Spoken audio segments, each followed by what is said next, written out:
தேவனுடைய செய்திக்கு நேராய் நாம் கடந்து செல்வோம். ஆண்டவர் நம்மோடு கூட பேசுவார். ஆதியாகமம் 28வது அதிகாரம். ஆதியாகமம் 28 அதுல 12வது வசனத்தை நம்ம வாசிக்க கேட்போம்.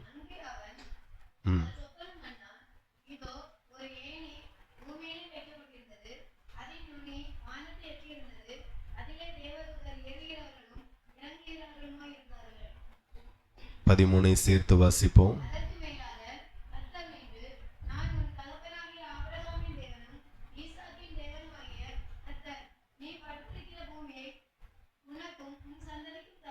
அல்லேலூயா. கர்த்தருடைய நாமத்திற்கு மகிமை உண்டாகட்டும். இந்த இடத்துல நீங்க கவனித்தீர்களானால், அருமையான யாக்கோபு பிரயாணமாய் போகும்போது ஒரு இடத்தில் ஒரு கல்லை எடுத்து அதை தலகாணியாய் மாற்றி படுத்து தூங்கி கொண்டிருந்தான். அது எந்த இடம், எந்த மாதிரியான இடம், அந்த இடத்தை குறித்து தேவனுடைய சித்தம் என்ன என்கிறது எதுவுமே தெரியாது.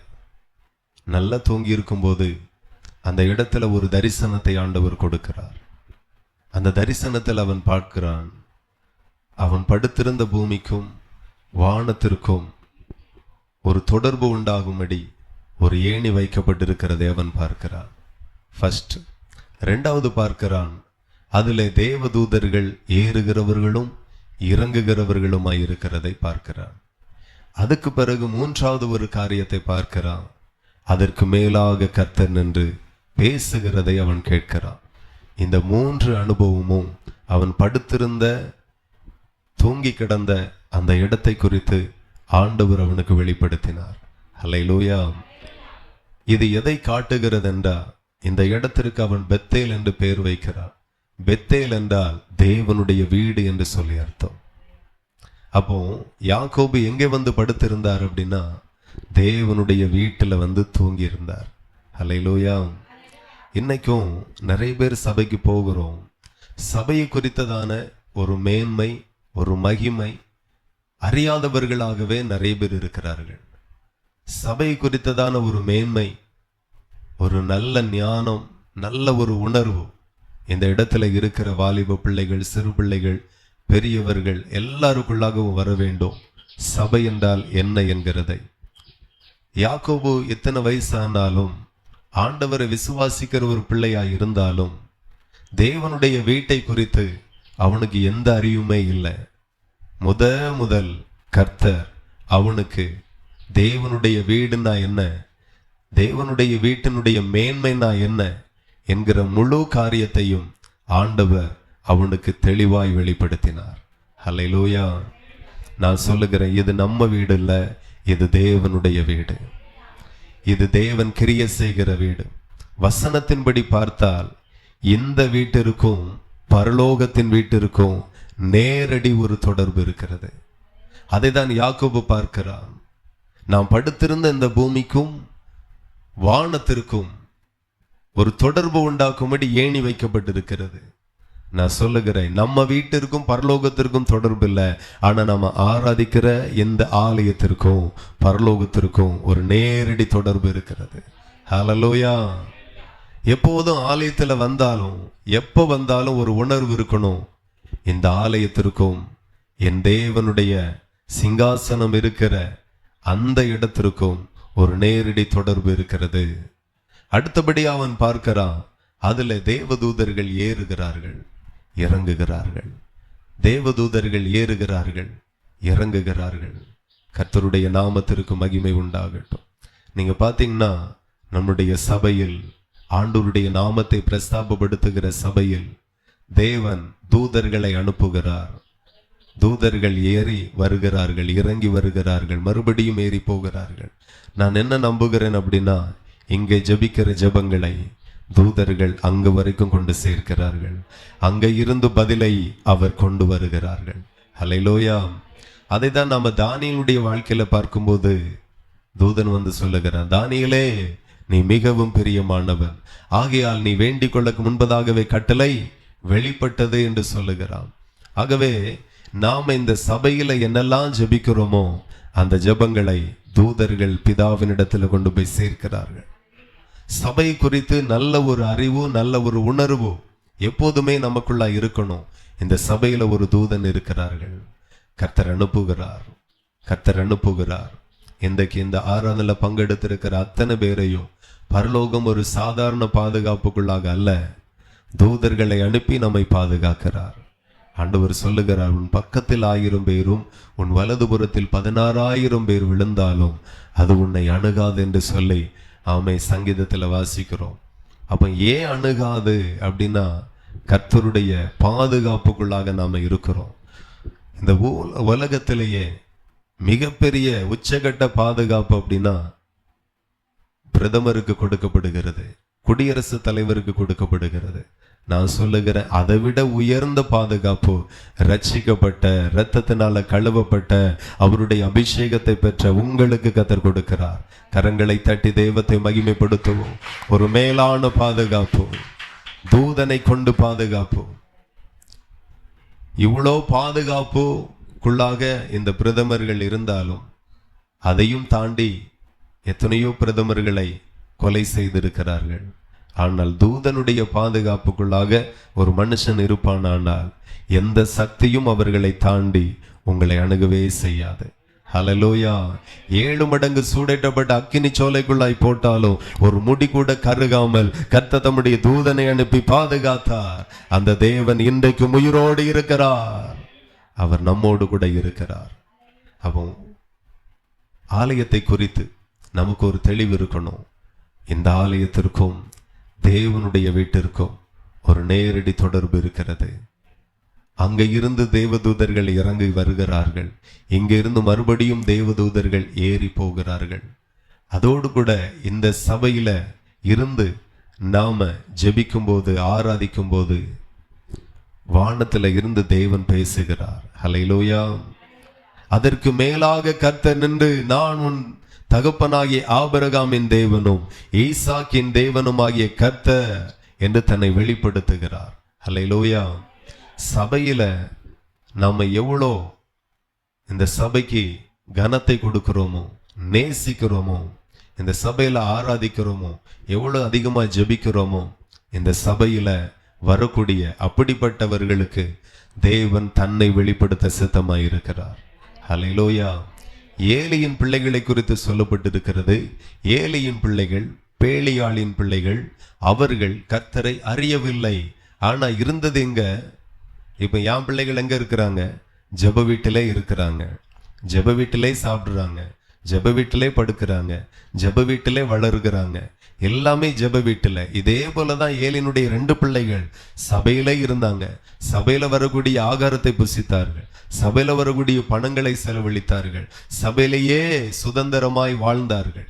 எல்லாமே சபையில வாழ்ந்தாலும் கடைசி வரைக்கும் ஆண்டவரை சாட்சி கொடுக்கிறார், அவர்கள் தேவனை அறியவில்லை. அப்ப எப்படி இருக்கும் பாருங்க. இந்த சபையில நாம வரும்போது கர்த்தர் தன்னை வெளிப்படுத்துகிறார். ஹல்லேலூயா. எத்தனை பேருக்கு தேவனை இன்னும் அறியணும்னு ஆசை இருக்கு? இன்னும் நான் அறியணும். ஒரு மனுஷனை அறிகிறதை விட இன்னைக்கு நிறைய மனுஷனுக்குள்ளாய் உலக அறிவை ரொம்ப விரும்புகிறார்கள். உலகத்தை நான் நிறைய அறிஞ்சிக்கணும் அப்படின்ட்டு.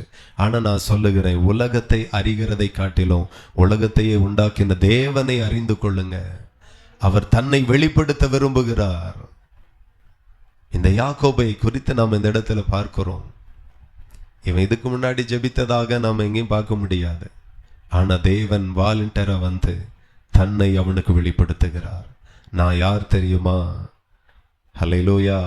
உன் தகப்பனாகிய ஆபிரகாமின் தேவனும் ஈசாக்கின் தேவனுமாய் இருக்கிற கர்த்தர் என்று தன்னை வெளிப்படுத்துகிறார். ஹல்லேலூயா. நான் சொல்லுகிறேன், ஆபிரகாமுக்கு தன்னை வெளிப்படுத்தின தேவன், ஈசாக்குக்கு தன்னை வெளிப்படுத்தின தேவன், யாக்கோபுக்கு தன்னை வெளிப்படுத்தின தேவன் உங்களுக்கும் தன்னை குறித்து அதிகமாய் வெளிப்படுத்த அவர் விரும்புகிறார். ஹல்லேலூயா. என்னைக்குமே பார்த்தீங்கன்னா வேதத்தை வாசிக்கிறதுனால தேவனை ரொம்ப அறிந்து கொள்ள முடியாது. வேதத்தை ரொம்ப நேசித்து, ஆண்டவரை ரொம்ப நேசித்து, ஆண்டவரை ரொம்ப நேசித்து ஆராதனை பண்ணி அவரோடு கூட இருக்கிற அந்த உறவில் நாம எப்போ வளருகிறோமோ அப்போ அவரை குறித்து இன்னும் அதிகமாய் அறிந்து கொள்ளலாம். இல்லைன்னா வேதத்தை எவ்வளவு வாசித்தாலும் நமக்கு புரியாது. வேதத்துல எவ்வளவு வாசித்தாலும் அடுத்த நேரம் மறந்துடும், அடுத்த நேரம் உணர்வு இல்லாம போயிடும். நமக்குள்ளாகவே ஒரு வாஞ்சை இருக்கட்டும், ஆண்டவரை நான் ரொம்ப உங்களை அறிஞ்சணும், நீங்க யார், எப்படிப்பட்டவர், எவ்வளவு அன்பானவர், எவ்வளவு வல்லமையானவர், எவ்வளவு மகிமையானவர், உங்களை குறித்து நான் நிறைய தெரிஞ்சுக்கணும். நீங்க வாஞ்சியோடு தாகத்தோடு இருந்தால் தன்னை உங்களுக்கு வெளிப்படுத்துவார். ஹல்லேலூயா. ஆண்டவருக்கு ரொம்ப பிடிக்கும் தன்னை அடுத்தவர்களுக்கு, தேடுகிறவர்களுக்கு தன்னை வெளிப்படுத்த அவருக்கு ரொம்ப பிடிக்கும். அவருடைய சத்தத்தை கேட்க நீங்க விரும்புங்க, அவருடைய சாயலை பார்க்க விரும்புங்க. இஸ்ரவேல் ஜனங்கள் பல லட்சம் பேர் இருந்தார்கள், ஆனா ஒருவருக்கும் தோணல எங்களோடு பேசுகிற தேவனுடைய சத்தத்தை கேட்கிறோம், அவரை பார்க்கணும், அவருடைய முகத்தை பார்க்கணும் அப்படின்னு யாருக்குமே தோணல. ஆனா மோசைக்கு மாத்திரம் தோணுச்சு, ஆண்டவரே நான் உங்களை பார்க்கணும். ஹல்லேலூயா. நான் உங்களை பார்க்கணும். நான் சொல்லுகிறேன், ஆராதிக்கிற அனுபவம் வேற, துதிக்கிற அனுபவம் வேற, ஆவில நிரம்புகிற அனுபவம் வேற, பரிசுத்த ஆவியை பெற்றுக்கொள்ளுகிற அனுபவம் வேற, பரிசுத்த ஆவில நிரம்பி இருக்கிற அனுபவம் வேற. ஹல்லேலூயா. எல்லாமே ஒண்ணுதான் அப்படின்னு நினைச்சுக்க கூடாது. ஆவியின் அபிஷேகத்தை குறித்து நீங்க பார்க்கும்போது கணுக்கள் அளவு, முழங்கால் அளவு, இடுப்பளவு, நீச்சலால் அனுபவம் இவ்வளவும் இருக்கிறது. ஆனா பெந்தேகோஸ்தே சபை எதுல தான் நிக்குது அப்படின்னு பாத்தீங்கன்னா கணுக்கால் அளவு, லேசா தொடப்பட்டு இருக்கிறார்கள், எப்பமோ ஒருக்கா லேச அபிஷேகத்தை பெற்றிருக்கிறார்கள், அதோடு நிற்கிறோம். ஆனா என்றைக்கு அந்த பாத்திரம் நிரம்பி வழிகிறதோ, நீச்சலான அனுபவத்துக்குள்ள நம்ம என்னைக்கு செல்லுகிறோமோ அன்னைக்கு பரிசுத்த ஆவியானவர் மூலமாக, அப்போஸ்தலர்கள் மூலமாக வெளிப்பட்ட அனைத்து மகிமையும் வெளிப்படும். அபிஷேகம் பெற்றவர்கள் சாதாரணவர்கள் கிடையாது. அப்படிப்பட்டவர்களுடைய கொம்பை அவர் உயர்த்துகிறார். நான் சொல்லுகிறேன், நீங்க அபிஷேகம் பெற்றிருந்தால் கர்த்தர் உங்களை உயர்த்துவார். என்றைக்கெல்லாம் ஒரு மனுஷனை தேவன் அபிஷேகித்தாரோ, அவன் சாதாரண மனுஷனா இருந்தால் அபிஷேகம் பண்ணப்பட்ட பிறகு அவன் அந்த ஊருக்கே தீர்க்கதரிசியாயிருப்பான். ஒரு மனுஷன் ஆண்டவருடைய அபிஷேகத்தை பெற்று வாழும்போது அவன் சாதாரணமான மனுஷனா இருந்தால் அபிஷேகத்தை பெற்ற பிறகு அந்த ஊருக்கே, அந்த தேசத்திற்கே அவன் ராஜாவாய் உயர்த்தப்படுவான். இந்த அபிஷேகம் கண்டிப்பா ரெண்டுல ஏதோ ஒன்றை செய்யும். எத்தனை பேர் நம்புறீங்க? ஆமா, இந்த அபிஷேகம் ரெண்டுல ஏதோ ஒன்றை செய்யும். ஒண்ணு, இந்த பூமிக்கு நீங்க ஆசீர்வாதமா இருப்பீர்கள், இல்லைன்னா இந்த பூமியில நீங்கள் ஆளுகை செய்வீர்கள். இதுதான் தேவனுடைய திட்டம். அவருடைய அபிஷேகம் ஒரு நாள் சாதாரணமானதில்லை. ஆனா நாம் அபிஷேகத்தை குறித்து அறிந்திருக்கிற அறிவு ரொம்ப குறைவுதான். நான் எல்லாம் சொல்லுவேன், அபிஷேகத்தை குறித்த அறிவு இந்தியாவில் இருக்கிற நிறைய சபைகளுக்கு ரொம்ப ரொம்ப ரொம்ப ரொம்ப குறைவு. எதற்காக அபிஷேகத்தை வாஞ்சிக்கிறார்கள் அப்படின்னா, பரலோகத்துக்கு போனோம்னா ரட்சிக்கப்படணும், ஆமென். அதுக்கு பிறகு ஞானஸ்நானம் எடுக்கணும், அதுக்கு பிறகு அபிஷேகம் பெறணும். ஜலத்தினாலும் ஆவினாலும் பரவாவிட்டால் தேவனுடைய ராஜ்யத்தில் பிரவேசிக்க முடியாது. பரலோகம் போறதற்காக தான் இவ்வளவும் வாஞ்சிக்கிறோம், ஆமாவா இல்லையா? பரலோகம் போறதுக்கு அவ்வளோ ஆசை என்ன? ஒரு ஈஸியான வழி என்ன தெரியுமா? என்னைக்கு ஞானஸ்நானம் எடுத்தோமோ அன்னைக்கே கர்த்தருக்குள் நித்திரை அடைந்திருந்தால் எங்க போயிருப்போம்? பரலோகத்துக்கு போயிருப்போம். என்னமோ போக முடியுமான்னு நினைக்கிறீங்களா? டவுட்டு தான். ஆண்டவர் பரலோகத்திற்கு போகும்படியாக அபிஷேகத்தை, ஞானஸ்நானத்தை, ரட்சிப்பை பரலோகத்துக்கு போகும்படி மட்டும் தரல. அவர் என்னெல்லாம் செய்தாரோ அத்தனையும் பூமியில நீங்களும் நானும் செய்யும்படி அதிகாரம் என்கிற இவைகளை கத்த தந்திருக்கிறார். ஹல்லேலூயா. நம்ம நிறைய விஷயம் நம்ம ரொம்ப தூரத்துல இருக்கிறோம், அறியல. ஆனா தேவன் தன்னை வெளிப்படுத்துகிறார். ஆலயத்துல ரொம்ப தாகமா இருங்க. சும்மா இருந்தா ஆண்டவருடைய சமூகத்துல வந்து ஜெபிக்கிறத விரும்புங்க, நேரத்தை செலவழிங்க, வேதத்தை வாசிங்க அன்போடு. வேதத்தை வாசிக்கும் போது சும்மா எப்படியாக இந்த வருஷத்துல ஒரு 2 நேரமாக வேதத்தை வாசித்து முடிச்சிடணும் அப்படிங்கிறதற்காக அல்ல. அவரை இன்னும் அறியணும், அவரை இன்னும் அறியணும். அவருடைய அன்பு, அவருடைய வல்லமை, அவருடைய சித்தம், அவருடைய கிரியைகள், அவருடைய எதிர்பார்ப்பு, அவருடைய வருகை, அவருடைய திட்டம் எல்லாவற்றையும் அறியணும். அந்த ஒரு நோக்கத்தோடு, அந்த ஒரு தாகத்தோடு வேதத்தை திறந்து நீங்க வாசிப்பீர்களானால் வேத வசனத்தோடு கூட கர்த்தர் பேசுவார். நான் சொல்லுகிறேன், தினந்தோறும் ஒரு எதிர்பார்ப்போடு வாசித்தால் பெரிய தீர்க்கதரிசிய வேத வசனங்கள், வார்த்தைகள் மட்டும்தான். எத்தனை பேர் நம்புறீங்க? ஹல்லேலூயா. ஆமா. அதாவது ஒரு ஊழியக்காரர் சொல்லுவார், வேதத்தை திறந்து இன்றைக்கு கர்த்தர் என்னோடு கூட என்ன பேசுகிறார் காலையிலே வாஞ்சையா எடுத்து வாசிப்பாராம். வாசிச்சா அவர்களுக்கு கொளுத்த கந்தை அடித்து சமைத்து கொண்டு வந்தார் அப்படின்னு ஒரு வசனம் இருக்குன்னீங்களா? வாசிச்ச உடனே இவர் நினைப்பாரு, அப்போ இன்னைக்கு வீட்டுக்கு விருந்துகார வாராக. அல்லேலூயா. ஏதோ ஒன்று ஆண்டவர் இந்த வசனத்தை நாம தீர்க்க தரிசனமா எடுத்து வாசித்தால், வாசிக்கிற வசனத்திலிருந்து ஏதோ ஒரு காரியத்தை கர்த்தர் உங்களுக்கு தீர்க்க தரிசனமாய் வெளிப்படுத்துவார். ஆண்டவர் நல்லவர். ஆண்டவர் பேசக்கு நீங்க இடம் கொடுங்க. பெத்தேல்ல வந்து படுத்து கிடக்கிறான், கர்த்தர் அவனோடு கூட பேசுகிறார். இன்னைக்கு சபையில வரக்கூடிய நிறைய பேர் வேலை செஞ்ச களைப்பு, உடம்புல நல்ல அலுப்பு, கஷ்டம், சோர்வு. சபையிலே நிறைய பேர் கொஞ்ச நேரம் ஆகிலும் தூங்கிட்டு போறது, அரை மணி நேரம் ஆகிலும் எல்லாம் மறந்து தூங்கி. இங்க ஆறாவதுல என்ன பாட்டு பாடப்பட்டது தெரியாது, பிரசங்கத்துல எந்த வசனம் எடுத்தது தெரியாது. என்ன செஞ்சிட்டு இருந்தே? தூங்கிட்டு இருந்தேன். நேரத்தெல்லாம் ரொம்ப வேலை, கஷ்டம், சடவு. நான் என்ன ஒரு கிராமத்துல ஊழியம் கொஞ்ச நாள் செய்தோம். அப்ப பாத்தீங்கன்னா ஒரு ஆள் காலையிலே வருவார். ஃபர்ஸ்ட் ஆள் எப்பவும் எல்லா சர்வீஸ்லயும் அவர் தான் முத ஆளா வருவார். அவரை குறித்து ரொம்ப பயப்படுவேன். ஏன் அப்படின்னா எல்லாரும் செய்தி வேளையில தான் தூங்குவாங்க. அப்ப நான் நினைப்பேன் நம்ம சரியில்லை போல அப்படின்ட்டு. ஆனா அந்த ஆளு பாடல் ஆராதலே தூங்குவார். அதுக்காகவே இந்த சபையில எல்லாரும் எழும்பி நின்று ஆராதிப்போம் அப்படின்னு சொல்லுகிறது மாதிரி அந்த சபையில சொல்லவே மாட்டேன். ஏன்னா ஒரு நாள் அப்படி சொன்னனால இவரை எந்திரிச்சு நின்று கை தட்டி தூங்கி அப்படி விழ பார்த்தார். நின்னுட்டே இப்படி மோங்குப்புற விழுந்தா என்ன ஆகும் நினைக்கிறீங்க? இங்கெல்லாம் படி இருக்கு, வசம் இல்லாம பட்டுனா கஷ்டம். பாடல்லே தூங்குற ஆட்கள்லாம் இருக்கிறாங்க, அபிஷேக பகுதியில தூங்குறது. நான் சொல்லுகிறேன், ஆண்டவரை அறிந்து கொள்ளணும்னு வாஞ்சிங்க. அவர் தன்னை வெளிப்படுத்த விரும்புகிறார். அவர் தன்னை உங்களுக்கு, உங்க பிள்ளைகளுக்கு வெளிப்படுத்த விரும்புகிறார். ஏலியும் இருக்கிறார், சாமுவேலும் இருக்கிறான். சாமுவேலிடத்துல போய் ஏலியின் குடும்ப காரியங்களை சொல்லிக் கொண்டிருக்கிறார். சாமுவேலை போய் கூப்பிட்டு கொண்டிருக்கிறார். இந்த சபையில நீங்க ஊழியக்காரரா இல்ல விசுவாசியா, பணிவிடைக்காரர்களா? இந்த சபை உங்களுக்கு என்ன போஸ்டிங் தந்திருக்கு அதை தேவன் பார்க்கவே மாட்டார். அந்த மனுஷன் தேவனுக்குள்ளாக எப்படி இருக்கிறான்? சாமுவேல் அந்த சபையில அவனுக்கு கொடுக்கப்பட்ட பொறுப்புல உண்மையும் முத்தவுமா இருந்து அந்த சபைக்கு பணிவிடை செய்தான், ஆண்டவருக்கு ஊழியம் செய்தான். அங்கேயே படுத்திருப்பான். அவனுடைய நடவடிக்கைகள், அவனுடைய வாழ்க்கை தேவனை கவர்ந்து கொண்டது. அல்லேலூயா. அப்படி கவர்ந்து கொள்ளும் போது இயேசு இறங்கி வந்து அவனோடு பேசினார்.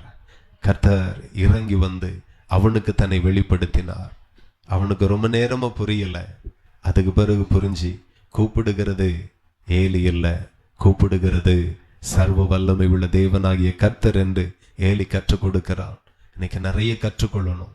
சபையை குறித்து, அபிஷேகத்தை குறித்து, வசனத்தை குறித்து, ஊழியத்தை குறித்து. நிறைய பேருக்கு ஊழியத்துல பல வருஷம் ஆகிருக்கு, அனுபவம் இருக்குன்னு தான் பேரு.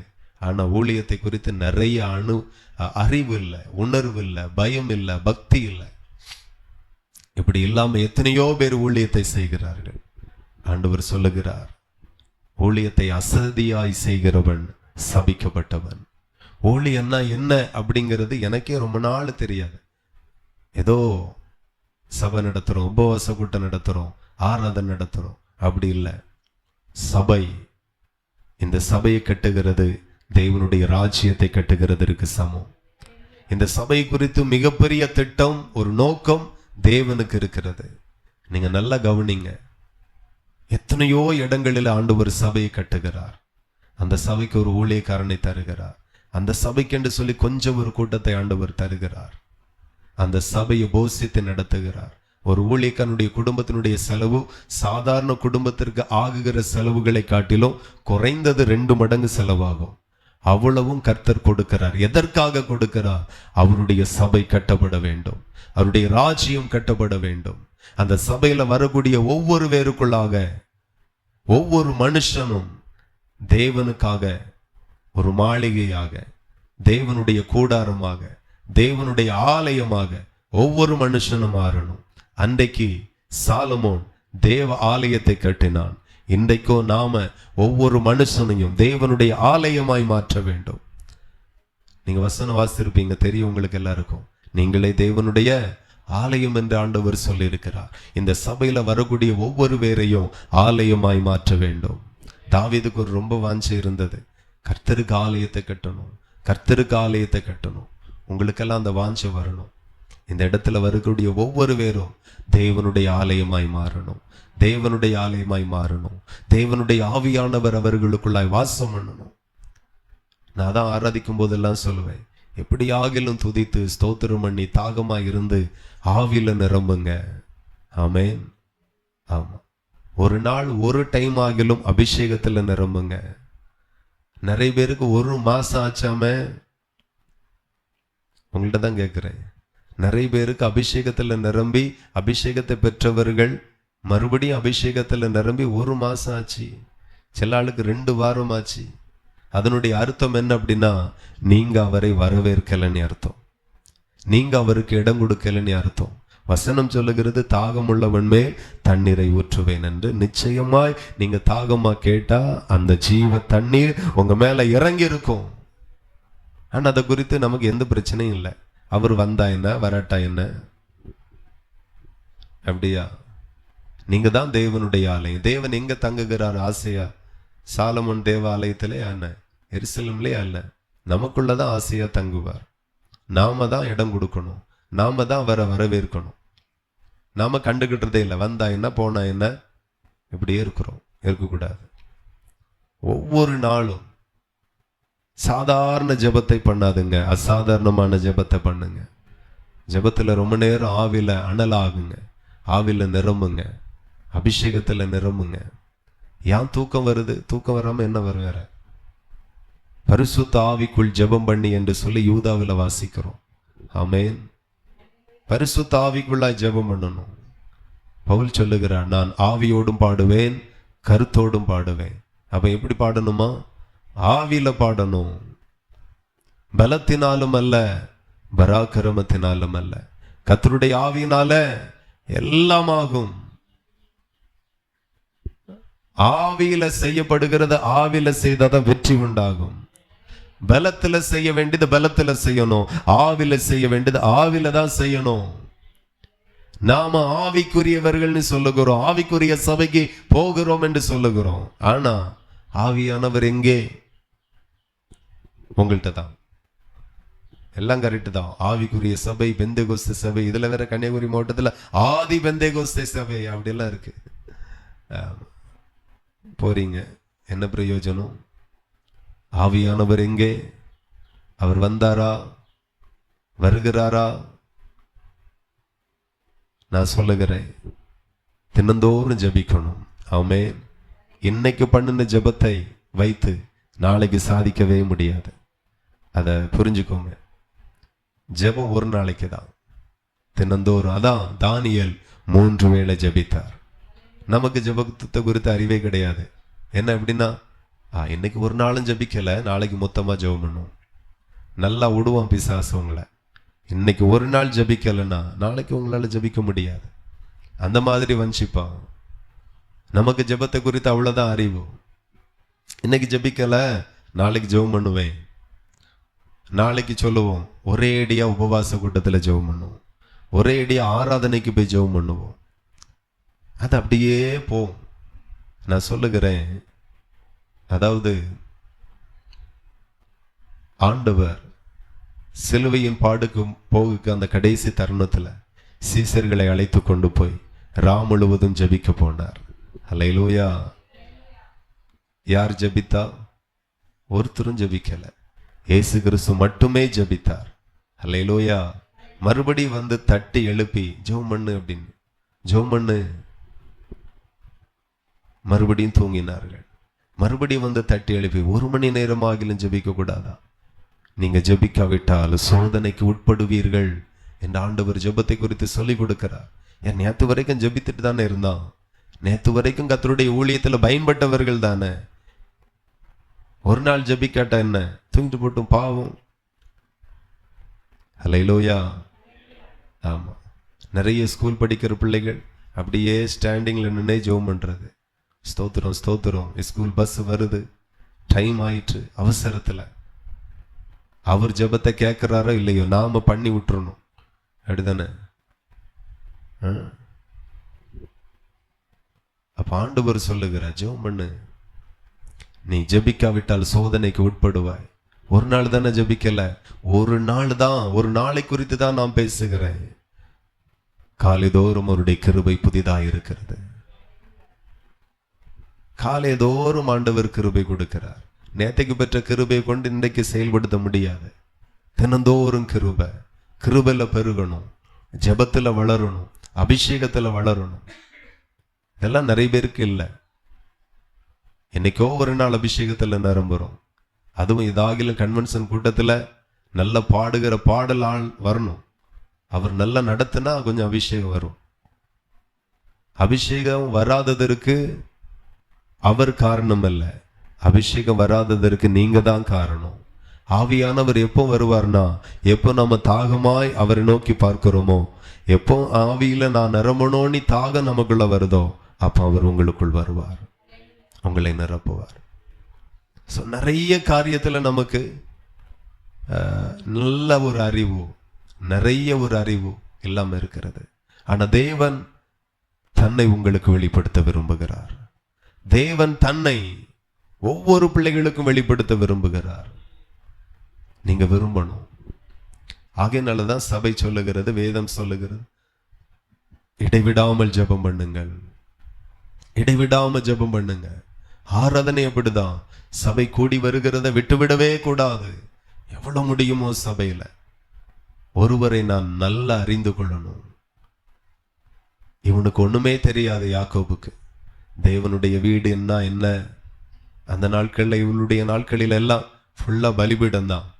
பலிபீடத்தை கட்டி பலி செலுத்துவாங்க, அவ்வளவுதான் அறிவு இருந்துச்சு. ஆனா முதல் முறையாக ஆதாமுடைய, ஆபிரகாமுடைய, ஈசாக்கினுடைய பிள்ளைக்கு வெளிப்படுத்துகிறார், நான் உன் தகப்பனுடைய தேவன். நீ படுத்திருக்கிற இந்த இடம் சாதாரண இடம் அல்ல. ஹல்லேலூயா. இப்போ இவன் எழும்பி சொல்லுகிறான், வாசிங்க 16வது வசனம், ஆதியாகமம் 28:16. விழித்தபோது மெய்யாகவே கர்த்தர் இந்த ஸ்தலத்தில் இருக்கிறார், இதை நான் அறியாதிருந்தேன். ஹல்லேலூயா. அப்ப முதல் அவன் அறிகிறான், இந்த இடத்துல ஒரு தேவன் இருக்கிறார், இந்த இடத்துல ஒரு தேவன் இருக்கிறார். அவர் எப்படிப்பட்டவர் என்றால், அவர் பேசுகிறவர். இந்த ஸ்தலத்திற்கும் பரலோகத்திற்கும் ஒரு தொடர்பு இருக்கிறது. ஒரு ஏணி வைக்கப்பட்டிருக்கிறது. அந்த ஏணில தேவதூதர்கள் ஏறுகிறவர்களும் இறங்குகிறவர்களுமாய் இருக்கிறார்கள். அவன் தன்னுடைய வாயை திறந்து அறிக்கை பண்ணுகிறான், மெய்யாகவே கர்த்தர் இந்த ஸ்தலத்தில் இருக்கிறார், இதை நான் தான் அறியாமல் இருந்தேன். இந்த இடத்துல வருகிற ஒவ்வொரு பேரும் அறிந்து கொள்ளணும், இந்த சபையில ஒரு தேவன் இருக்கிறார், கர்த்தர் இருக்கிறார். ஒவ்வொரு பேரும் இருதயத்தின் ஆழத்திலிருந்து அறிந்து கொள்ளணும், மெய்யான தேவன் இருக்கிறார். அவர் தன்னை யாருக்கு வெளிப்படுத்த விரும்புகிறார்? எந்த மனுஷன் தாழ்மையாய் அவருடைய பாதத்தில் அமர்ந்திருக்கிறானோ அவனுக்கு தன்னை வெளிப்படுத்துகிறார். வயசு வித்தியாசமே கிடையாது. இத்தனை வயசுல தான் ஆண்டவர் உங்களோடு பேசுவார். ஞான ஸ்நானத்திற்கு ஒரு வயசு இருக்கு. அல்லேலூயா. ஆமா, ஞான ஸ்நானத்தை குழந்தை பருவத்துல கொடுக்க முடியாது, அதுக்கு பேரு ஞான ஸ்நானமும் கிடையாது. விசுவாசம் உள்ளவனாகி ரட்சிக்கப்பட்டவன் ஞான ஸ்நானம் எடுக்கலாம்.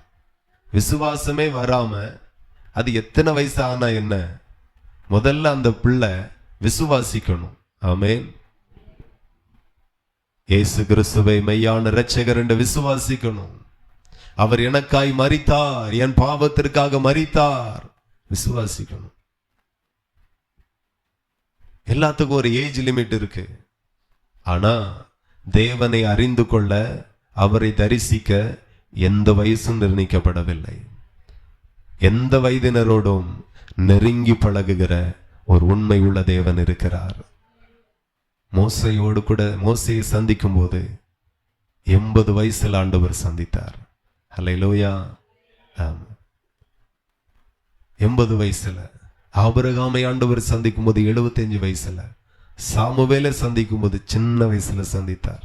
அல்லேலூயா. ரொம்ப சின்ன வயசு, ஒரு 5 வயசு இருக்குமா, 7 வயசு இருக்குமா, 10 வயசு இருக்குமா, ரொம்ப சின்ன வயசுல ஆண்டவர் சந்தித்தார். ஒரு ஏஜ் லிமிட்டே கிடையாது. எப்போ நீங்க தேவனிடத்துல நெருங்குவீர்களோ அப்போவே அவர் உங்களோடு நெருங்கி வருவார். நெருங்கி பழக ஆசைப்படுகிற ஒரு தேவன் உண்டானால் நீங்களும் நானும் ஆராதிக்கிற கர்த்தர் ஒருவரே நெருங்கி பழக விரும்புகிறார். அவ இந்த யாக்கோபு சொல்லுகிறான், கர்த்தர் மெய்யாகவே கர்த்தர் இந்த ஸ்தலத்தில் இருக்கிறார், இதை நான் அறியாதிருந்தேன். இன்னைக்கும் தேவனுடைய ஆலயத்தை குறித்து நிறைய அறிவில்லை, வேத வசனத்தை குறித்து நிறைய அறிவு நமக்கு இல்லை.